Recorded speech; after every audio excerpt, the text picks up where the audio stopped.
All right, I was sent these solar powered landscaping spotlights to give a review on them. And so far I already took a little quick peek at these and they look like really nice solar powered spotlights.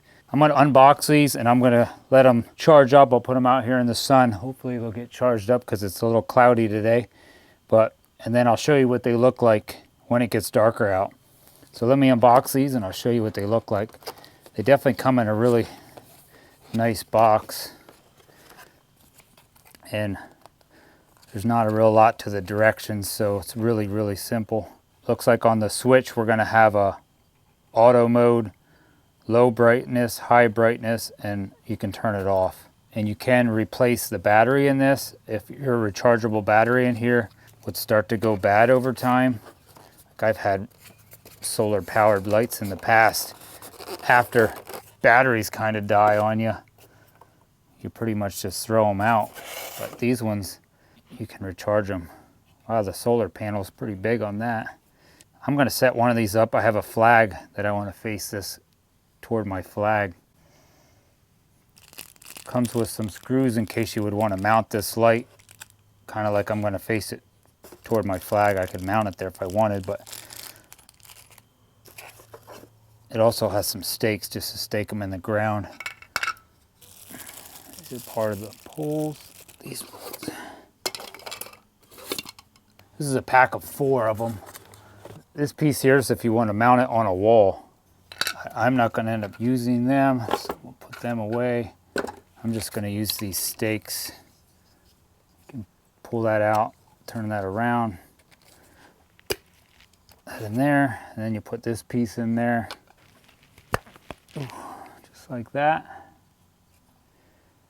This will go on there.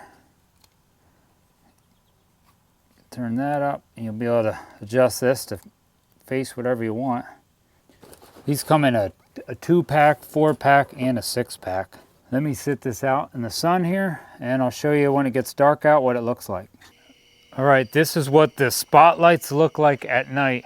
Now I have this one set up right over here. This is what they kind of look like up close. The bottom part of the pole there kind of lights up, so that looks pretty cool. And I have it shining on my flag, and it really is lighting that flag up. Now the closer you get, I'll show you here, I have one shining on my shed. The closer you get, the smaller the beam is, but they're definitely really bright. Now here's one shining on my shed out there. But it lights up the whole side of my shed pretty good.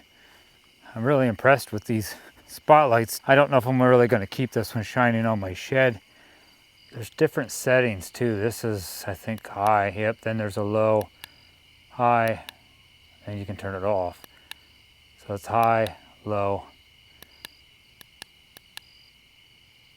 Okay, so there is a high and a low setting, and then the other setting is auto. But if I go closer, if you want this to shine on something, but that's what it looks like over there, shining on my flag. Works really good. Hopefully show you what it looks like shining on my shed. These are pretty bright. So you can kind of like light up a whole area if you want, or if you would end up going closer to something, you just, I mean, you can't get too close, but if I wanted to get like that close, maybe 5-6 foot away from something, it'd make the beam a lot smaller. I definitely think you'd be really satisfied with these lights. I'm quite impressed with them, so